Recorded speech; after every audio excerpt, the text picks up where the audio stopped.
We see you as you sit behind the wheel of your truck. We see you shake out the nerves before you pick up your hammer, your scissors, your pots and pans.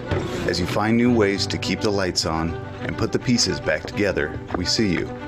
As you straighten the rows, keep your customers safe, and crunch the numbers, we see you. As you head back to work, we see you. You've got this. We're open to help you reopen. Visit bbb.org. Hello and welcome to this webinar from Better Business Bureau, your Better Business Bureau, Building Trust in Trying Times. Our topic today, navigating the legal risks of reopening your company, an important topic for us as the stay-at-home orders are lifting in many states across the United States. Companies that were forced to close are reopening and getting back to work. And while it's good economic news for employers, the COVID-19 pandemic is definitely unprecedented in memory. You're going to hear that word a few times from a legal perspective today, so it truly has meaning. It's not a throwaway word, as it sometimes feels a bit cliche up to this point, but today it has real meaning for you and your business. And so this webinar is going to address several of the risks and provide you with specific actionable tools that you can put in place in your business to protect yourself through the process. These webinars are for BBB accredited businesses live. And the idea behind BBB accreditation is that a business takes an oath to live up to a set of standards to do the right thing, eight standards in all, and then be held accountable to those standards. We appreciate those businesses building trust in the marketplace. It truly makes for a better marketplace where the customers and the businesses can trust one another because it is a two-way street. If your business is BBB accredited, thank you very much for taking that pledge and making your business and your industry and your community a better place. The webinar works in such a way that you're welcome to ask questions throughout the process. You'll notice that there's a Q&A box. We'd appreciate if you would use that Q&A to ask the questions. While you're in that Q&A box, look for questions that resonate and are relevant to you, and then click the little thumbs up button next to that question. We call it upvoting. We're going to answer those upvoted questions first as we go through this process today. So make sure and use that upvote. Ask the questions of our presenter, and our presenter today is Aaron Goldstein. Aaron brings a decade and a half of experience to companies' quirkiest, thorniest, and most complex employment issues. Aaron also works with companies to develop policies and practices that are engines for business growth that reflect the culture and values of the companies that he represents. So when Aaron's clients are faced with litigation, he aggressively pushes for cases forward and looks for an efficient resolution for all parties.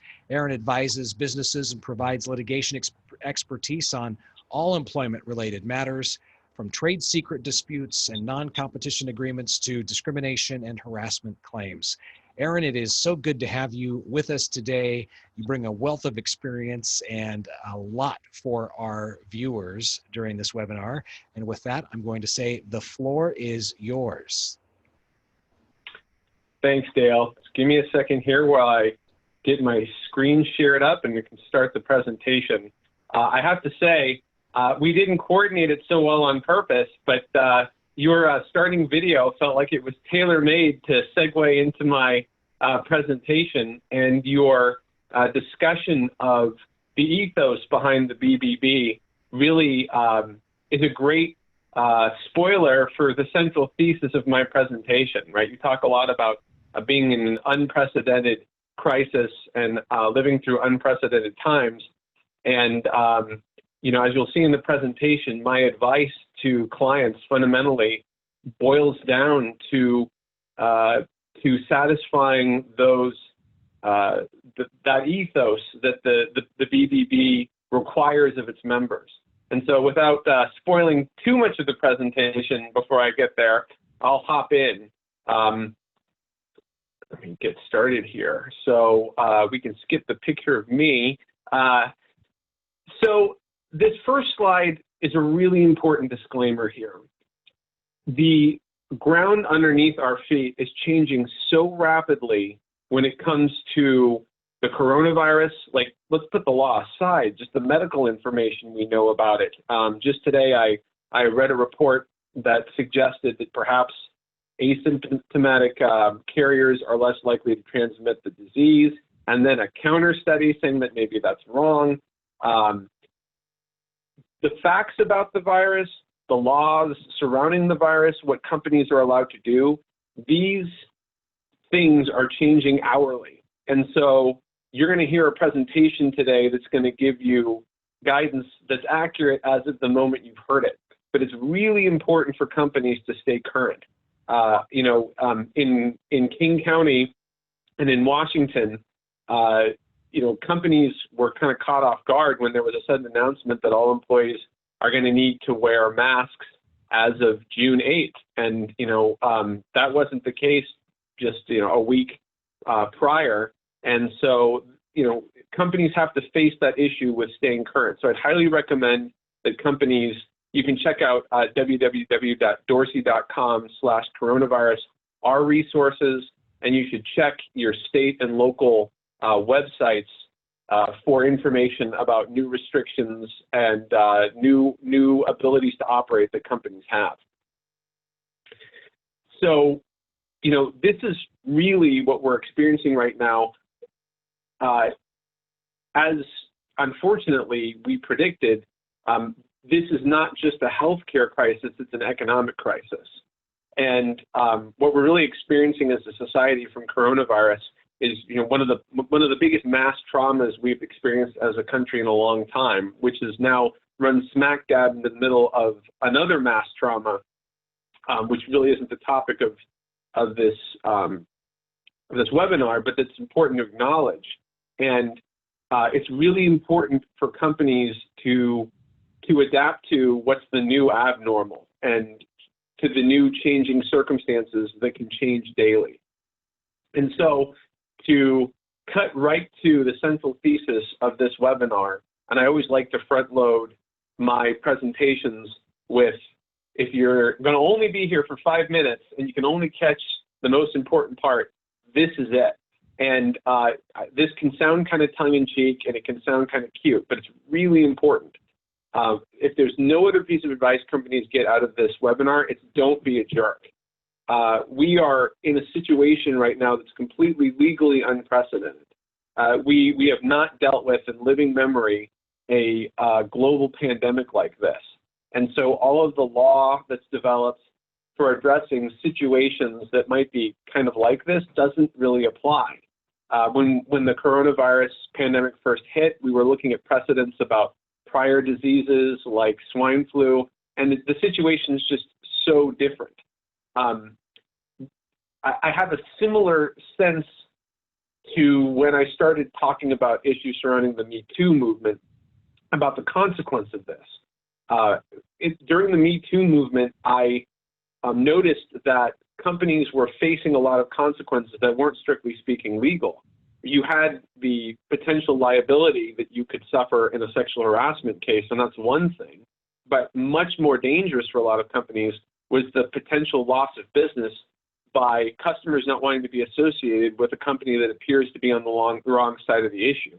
And the COVID-19 crisis has accelerated that trend dramatically. And we've seen issues like mask wearing and issues like accommodating high-risk employees to take on not just legal significance, but also PR significance. And companies that are perceived as not being on the right side of that issue socially can suffer massive economic consequences. And so in a world where there is no law on point, where I can't look up for you a case that says in Jones v. Smith, this is how things turned out, you're left with this concept of good faith. And if I can get heady with the audience for a minute, there's a concept in the law of equity versus a legal court. What that relates to is, a long time ago in England, you could go before the courts or you could go before the king. And the king had the right to just make a decision and wasn't bound by legal precedent. And in a world where there is no legal precedent, the investigator who's tasked with inspecting your office to see if it's consistent with these guidelines that were written a week ago and that haven't been tested and might be vague, that person's really in the position of a king deciding your case. And it's really important that you demonstrate that good faith. It's important that every act, every email, everything you're doing, you're taking real care to make sure that you're making it clear to everyone that you're trying to do the right thing. And so in this world now, good faith, PR considerations are legal considerations. And a lot of what I'm going to be talking about today is really a riff on that issue and how that essential concept applies in various circumstances. And so one of the first things companies need to think about is, what are you allowed to do under your reopening order? And, we recently were giving a lot of webinars on what are you allowed to do at your stay-at-home order, and we had concepts like essential business. Now those are fading away, and we've got stages and phases and subphases. In King County, we were in phase 1, and now we're in modified phase 1 or phase 1.5, and maybe we're moving into phase 2. And this can be really kind of thorny and messy, but it's important to identify what you can do. In Idaho, for example, employees, this is just a general synopsis of what stage 3 means. Employees are still encouraged to telework. They still have to be physically distancing, and there's guidance on mask wearing.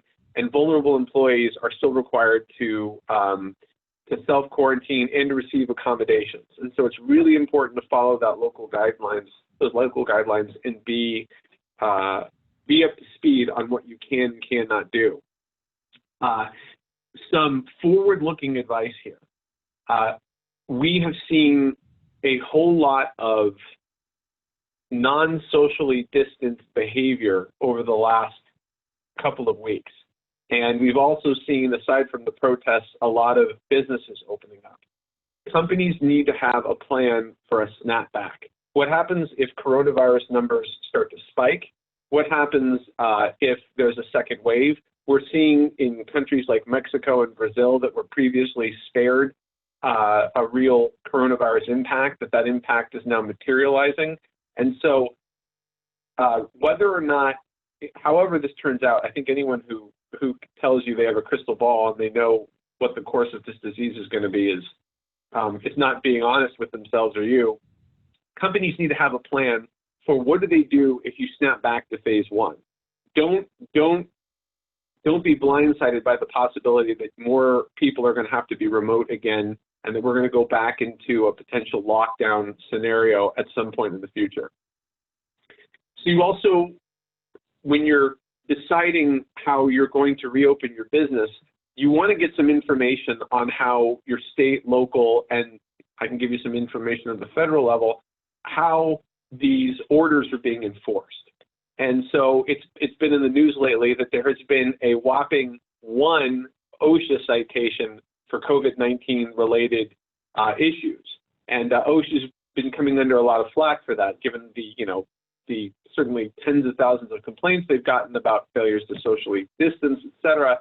For there to be just 1 citation lets you know that OSHA is not spending a lot of time bringing the hammer down on employers who aren't following social distancing guidelines. Now, there's a big exception for hospitals and other places where people are specifically at very high risk because of the nature of their job.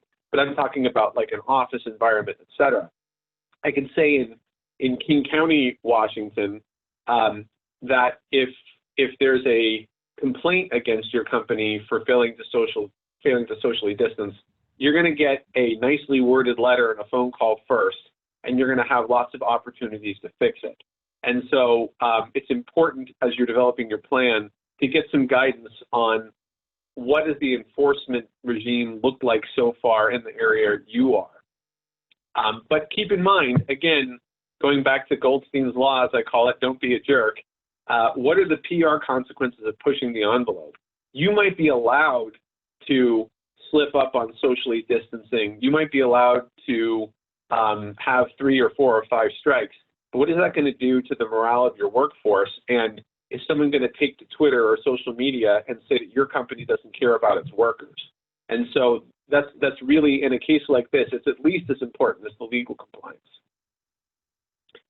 So you want to think about not just how are you going to keep your employees safe, but how are you demonstrating that you're doing that? And when you look at the CDC guidelines, I get a lot of calls from clients about, well, there's the 6-15-48 rule by the CDC, which talks about when you should isolate people. Have they been within 6 feet of someone for at least 15 minutes within 48 hours of when they were diagnosed or when they had symptoms of COVID? Well, recommendations like that by the CDC should be seen as minimal, not some sort of aspirational goal, and not some sort of, well, we're following the CDC guidelines, so we're good. We get to stop thinking about it. I would encourage companies to say, how much further can we go? And I'll get into that in the next slide. And even businesses that have been allowed to open and operate need to be mindful of the existing restrictions. Typically, these restrictions limit you to 25% or 50% of an area's capacity. Like in restaurants, in a lot of cases, they're allowed to do 50% seating capacity outside and 25% seating capacity in the bar. There's a lot of requirements for cleaning frequently touched surfaces. There's requirements for employees to stay away from each other and to use face coverings.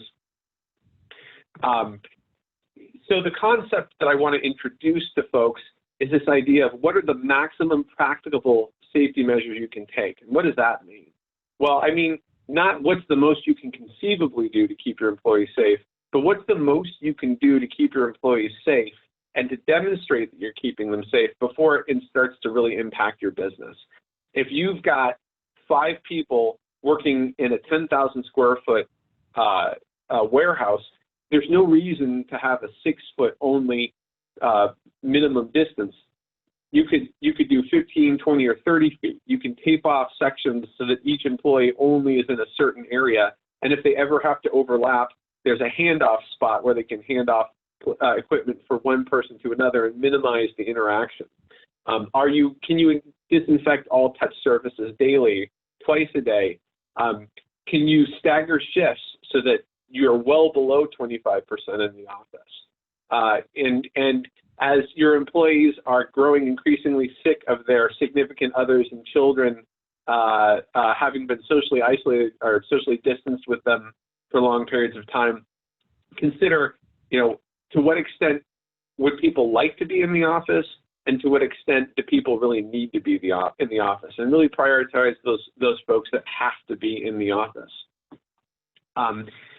Other suggestions: can you screen employees for COVID symptoms at the beginning of their shifts? I mean, legally you're allowed to.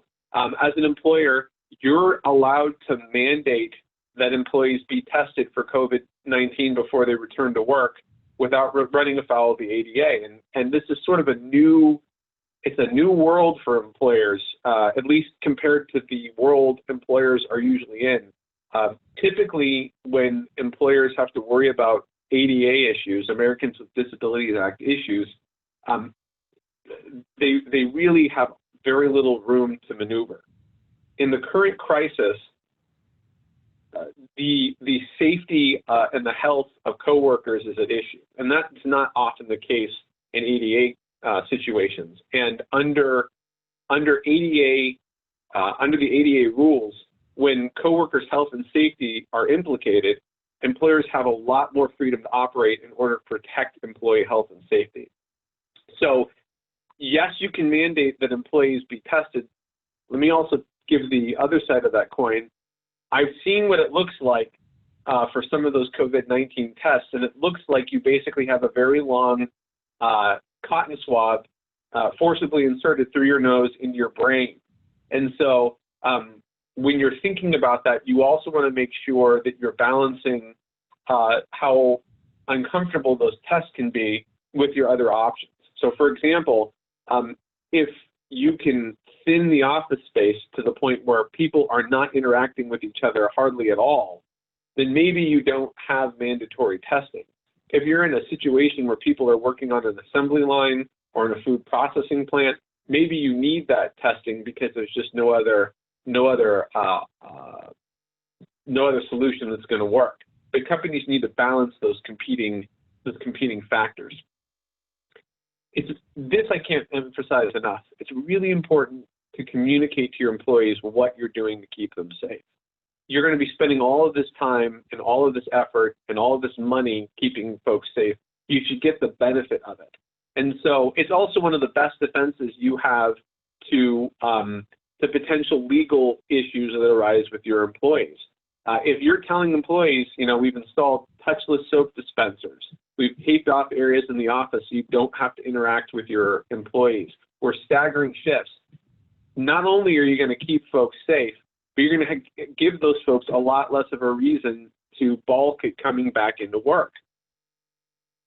And so if you are following the advice that I've been giving so far, you're really halfway there about how you deal with employees that are afraid of catching COVID and don't want to come into work.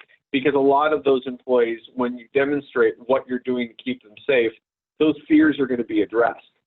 But even for those employees whose fears, they don't feel their fears have been addressed, listen to and take their concerns seriously. Right? This is a very scary thing that's going on, and being dismissive or not responding to employee concerns is just going to create a lot of problems that you don't need. You also want to be familiar with new emergency orders creating obligations for certain types of employees. For example, in Washington, Governor Inslee on April 13th had a proclamation protecting high-risk employees. They have to be able to utilize PTO if they're afraid to come into work.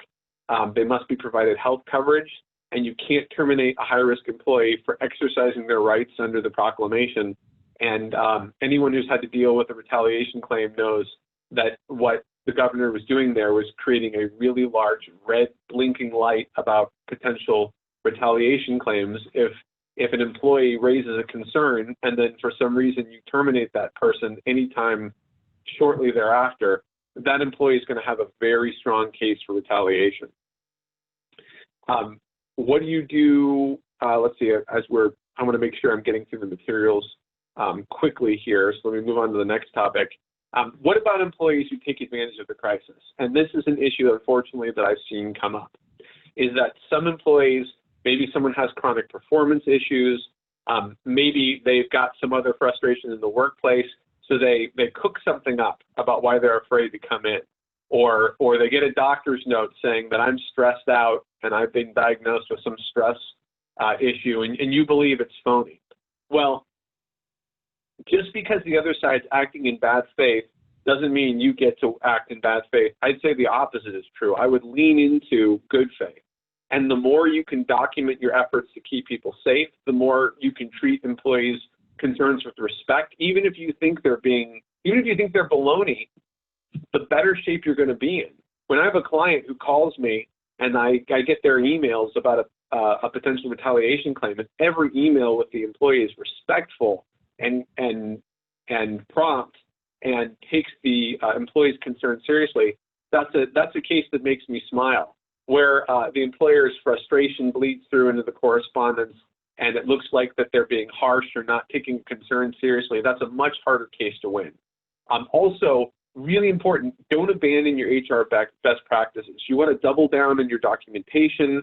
Even if folks are remote, you want to investigate claims and concerns promptly, and don't let performance issues slide. You want to be respectful and you want to act in good faith when you address performance issues.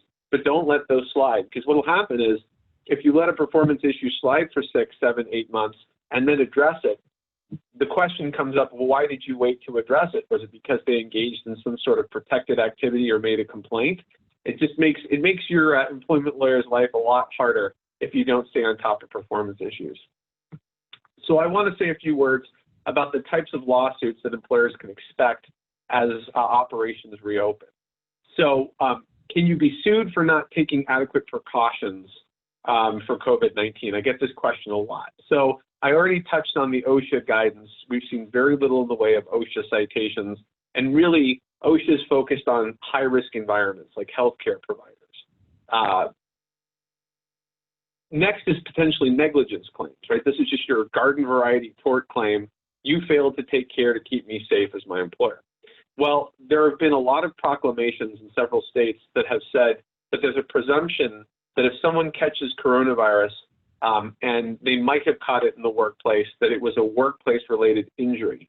And that's actually good news for employers, because in the vast majority of states, if you get a workplace-related injury and it wasn't caused by some intentional wrongdoing by your employer, you can't sue your employer. You have to go through the workers' comp system. Similarly, states have passed proclamations stating that that a COVID-19 related workers' comp claim won't affect your experience rating, so your taxes won't go up. You're not going to start paying higher taxes for higher workers' compensation issues. I think if everyone will just bear with me for a second, it looks like I've had a quick little internet disruption, and hopefully I'll be able to switch slides here shortly. I apologize.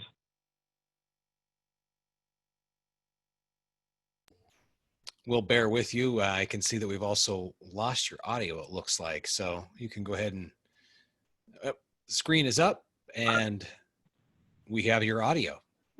Excellent. Are we back? We are back.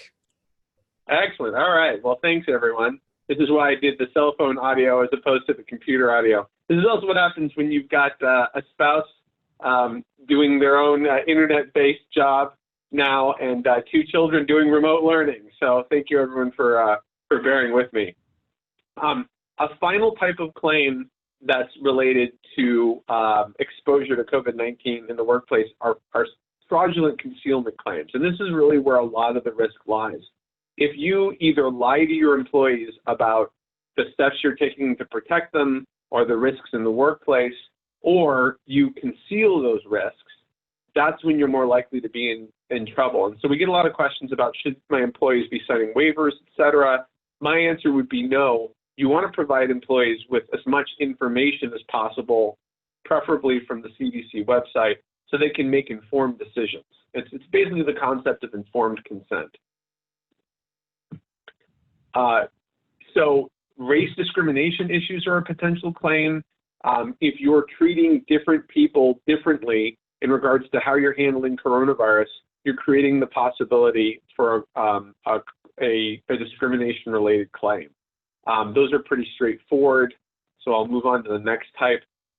Another issue that a lot of employers, I think, are missing is you can be sued not just for who you chose to lay off or furlough, but also for who you're allowing back into the workplace. Who are you rehiring as business reopens? You know, there's formulas that allow a court to assess whether there was an adverse impact on a reduction in force. You know, if you have a workforce that's 50% male and 50% female, and 80% of the people you laid off were female, you might have a gender discrimination issue. That same situation can apply when you're rehiring folks.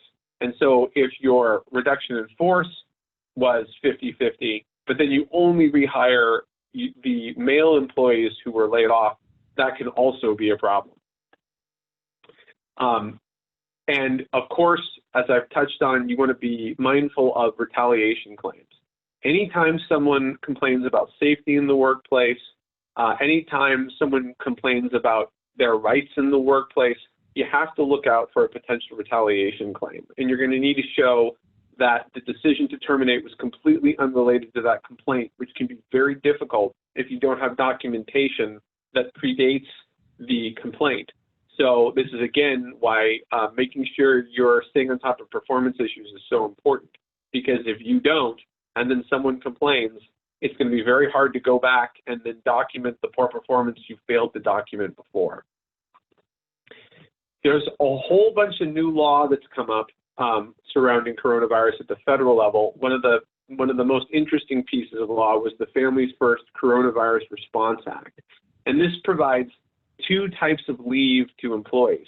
The first is emergency paid sick leave, which is 2 weeks or 80 hours, and it provides up to 2 weeks of 100% pay for your own health-related COVID-19 reasons if you're absent, if you catch COVID-19, or if you need to be quarantined because of COVID-19.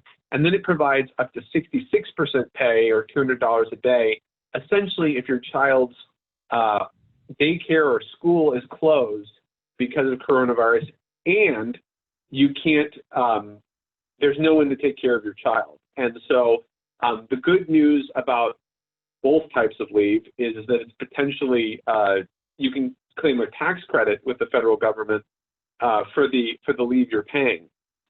The extended paid family and medical leave is similar to the second reason for taking emergency paid sick leave. It's basically after the first 2 weeks, you can get 10 weeks of paid leave at 66% of regular pay, up to $200 a day if your child's daycare or school is closed.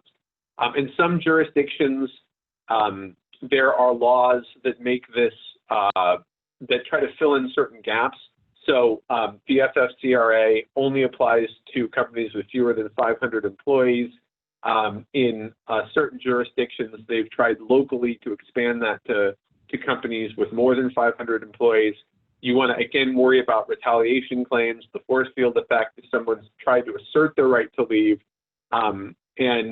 Also, the rule is if you don't have work for someone, if you have nothing for them to do, they can't claim the extended paid family medical leave, right? They have to be unable to work. And unable to work means you have to work for them, but they can't do it. Other types of claims you could see arise: wage and hour claims as people work remotely. Are you paying people for the time it takes for you to check their temperature, take on or put off personal protective equipment if it's substantial? Time they spent on training remote, training on new safety procedures. This is all potentially compensable working time. WARN Act claims are a big one. Without getting into a ton of details about how the WARN Act works, if you have a large layoff that affects 50 or more employees from one site of employment, you could have a WARN Act claim. And the damages for a WARN Act claim is essentially 60 days pay for everyone who you laid off but failed to give notice to. And the how you calculate whether you're across that 50 employee threshold, you have to look over a 90-day period. So if you look forward 90 days, and you might be laying off a total of 50 more employees. If you look back 90 days and you've laid off 50 or more, you're falling into the WARN Act. And again, I want to make sure to make clear, it's a little more complicated than that, the math. But when you're getting to 50, that's when it's time to call a lawyer. There's also state WARN Act claims in several states that have a lower threshold and different rules. So it's important to check that as well. There are going to be hundreds of other types of claims we haven't even conceived of yet. But again, your best defense to that is to demonstrate good faith. Constantly document and show that you're trying to do right by your employees, you're trying to keep them safe, and you're trying to follow the rules. So looking at the time, this last topic is sort of the bonus round, and I wanted to give Dale a chance to ask some questions here if we've gotten a few, so that I don't utilize these last couple of minutes on this last topic, which is really optional. We do have a couple questions in queue, but if you want to go ahead and talk through the pivot, go for it. Sure. So I'll briefly, the current crisis, there's that old cliche about the Chinese character for the term crisis is identical to the Chinese character for the concept of opportunity. And there are opportunities that arise in a crisis like this one. And really, I wanted to talk about an anecdote that I had from a client where I was working with them to try to figure out how do they pivot in the middle of a crisis. And, to pivot is to plant one foot really hard and then change direction.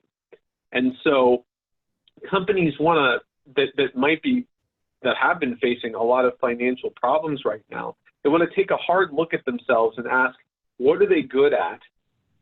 What new needs have arisen because of the current crisis? And how can you translate these talents, these skills, the things you're good at into a solution to fill that need? And so I had a client that had a very strong internal logistics operations department. They were really good at shipping, at storing, and at handling their own product. And they saved a lot of money on this. It was a very sophisticated organization. But demand suddenly dropped for their product and fell substantially. And so what this company did is they said, well, I've got these logistic capabilities, but less demand for my product.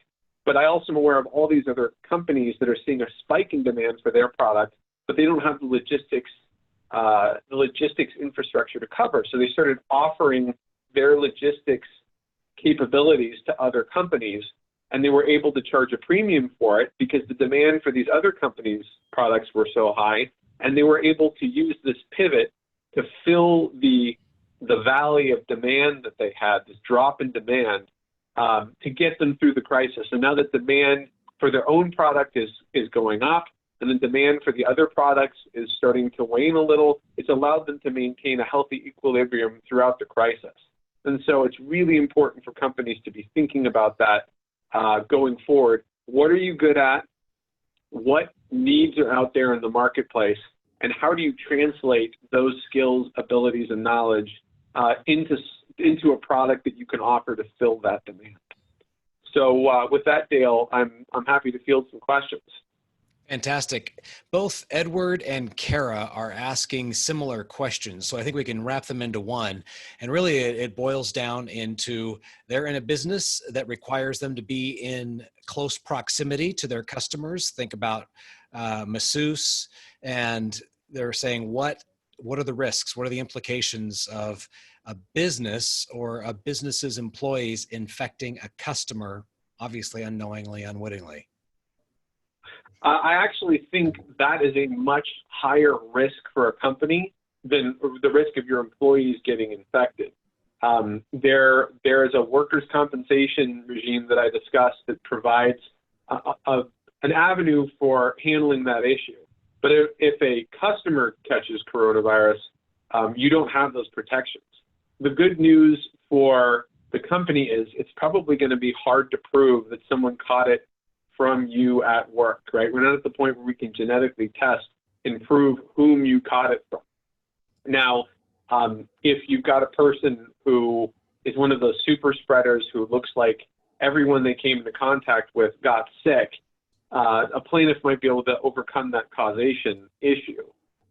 Some companies have considered using waivers and some combination of waivers and informed consent where you let customers know what the risks are, and this is going to be based on CDC guidance, and and you tell the customers what steps you're taking to protect them, and then you have them sign something saying that they acknowledge the risks involved, and they acknowledge the receipt of information about the steps you've done to keep them safe, and that can provide you with some cover. But I'd be very careful on that front because waivers are disfavored. And you're going to want to make sure that you get some really good legal advice before you utilize those. Separately from waivers, again, you want to just say, what's everything I can do to keep these employees safe? Because the concept of negligence, which is one of the primary, it's probably the primary vehicle you're going to get sued under, is did you fail to take steps that a reasonable person in your circumstances would have taken to keep people safe? It's not, did a person get sick? It's, did you fail to do something that a reasonable person would have done? Courts often look at things like CDC guidelines and statutory requirements to figure out what that is. So all of that's a really good base level. That's kind of a good minimum. But you want to go above and beyond that as far as you can, that minimum, that maximum practicable standard that I was talking about, to see what's the most you can do to keep your business, to both keep your business viable and protect folks, and always ask yourself, can I do more? So, obviously wearing face coverings, are you doing temperature checks? Have you considered doing testing for employees? They're going to have that type of close contact with customers. So, I wish I had better medical advice, but unfortunately it's my brother who's the doctor of the family, not me. The answer really boils down to more is better, and maybe check out the possibility of informed consent and waivers from customers. Perfect. Our next question, your suggestion of maximum practical safety measures is great. How do we deal with employees who balk at those measures that we choose to take that go above and beyond CDC suggestions? So there's a whole toolkit that I deploy there. One tool is to try to meet those employees where they are. And it just happens to be true that if you don't go above and beyond, it's easier for you to be sued. And so you can tell those employees, look, you don't have to believe that these safety measures are necessary. You don't have to, you can believe that this is all being overblown and it's all a bunch of nonsense. But the fact of the matter is, if we don't take these maximum practicable safety measures, there's a higher likelihood that we're going to be sued, and we don't want to deal with that. We don't want to have to call Aaron Goldstein and spend $200,000, $300,000 defending a lawsuit if we can just take these additional measures and just shut it down. It's what we need to do, even if you don't think it's necessary to do it to keep us physically safe. We can tell you for sure we need to do it to keep it legally safe. And in some cases, you just kind of have to put your foot down. There's a misunderstanding about what rights in the workplace mean amongst a lot of employees. And they'll say things like, I have a First Amendment right. Well, the First Amendment only protects you against the government infringing on your freedom of speech. It doesn't guarantee freedom of speech in the workplace. Similarly, if a company like Costco wants to tell all their patrons they have to wear masks, they have the right to do that. And so at some point, you got to tell employees, this is the decision we've made, and we got to row in that direction. So this question, it sounds more medical on the face, but I'll let you see if you can put the legal spin on it. Our customer service window has an open pass-through at the counter and a circular screen inserted closer to eye level. Will the employees need to wear a mask when interacting with customers at the window, since there will be less than 6 feet distance between them, or is the window enough protection that a mask, in addition, is not necessary? So the guidelines, I'll give you a example answer that's not the answer. Like, for example, in Washington, in King County, under those circumstances, without getting into the details of the most recent proclamation, that person probably needs to be wearing a mask. But again, I would default to that maximum practicable protection. Let's say that you had someone who was manning that station and had coronavirus and they infected some customers. And let's say you have option A where that person was wearing a mask and doing all of the things you could imagine, or not wearing a mask. Which world would you rather be in? And for me, the answer is pretty clear. If it's not going to interfere with the business, just tell the person to wear the mask. It's really better safe than sorry.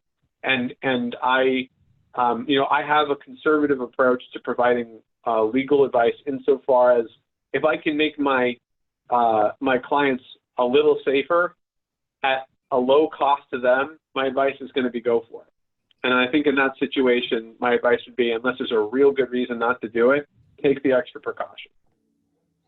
Melissa asks, is there a website we can see some templates of informed consent waivers, or anywhere you'd recommend people go?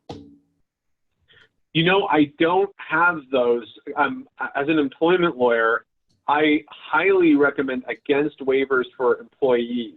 And so we don't have a waiver for that. I think under almost all circumstances, they would be unenforceable. And I don't, in my line of work, I don't have the opportunity to draft waivers for customers. I would want to reach out to an attorney who can help you come up with something that's specific to your business, because I think the more general and boilerplate the waiver is, the less effective it's going to be. And I think we've all been to some sort of an outdoor activity, whether it's whitewater rafting or bungee jumping or paintballing, where you sign some sort of boilerplate waiver, and those things don't tend to be as effective. If you've got a waiver that specifically addresses the risks in your environment and the steps that you've taken to address those, it's going to be far more effective. So my recommendation would be to reach out to counsel and get something very specific. Is it possible to get liability insurance against infecting others during the course of business? Wow. That's, again, a little bit outside of my area of expertise, but I can hazard a guess that there's probably someone offering it. It's probably horrifically expensive. And most insurance providers probably aren't willing to do it. But that's really just kind of an educated guess. Because right now, carriers are fighting like crazy, tons of business interruption claims, and a lot of policies have these virus exclusions. And so I'm sure there are companies that are willing to wade into this, but the way insurance works is it's trying to monetize risk. And where we are so unclear about what the risk actually is, my guess would be it would be very hard to find a product that made economic sense. I could be completely wrong here, but I would say, go shopping, but look really hard at the rates you're paying versus the actual coverage you're getting, because there's likely going to be a ton of carve-outs. Yep. Good question for your insurance agent. So, Aaron Goldstein, our time is up. You are a partner in the firm Dorsey and Whitney LLP. We thank you so much for your time today. It has been very insightful and a huge help. If you arrived at this webinar a little late, missed some of the information, want to go back and take some more notes, or if you know of somebody who would really benefit from this information, it's going to be released on our YouTube channel, and you will see those links in the chat box. I'm going to give our folks behind the scenes, Jason and Jamie, just a moment to get that information in so that you can use your cursor, highlight, and grab, copy those links for you before we close this webinar out. But the thank yous are popping up in the chat and in the Q&A box for you, Aaron. So a big thank you for taking this time with us today. You've been a tremendous help for businesses throughout the United States and Canada, and we really appreciate that. My pleasure. It's great being here. Absolutely. So with that, we're going to wrap up this edition of Building Trust in Trying Times webinar from Better Business Bureau. Thank you so much for spending this time with us. Have a great day.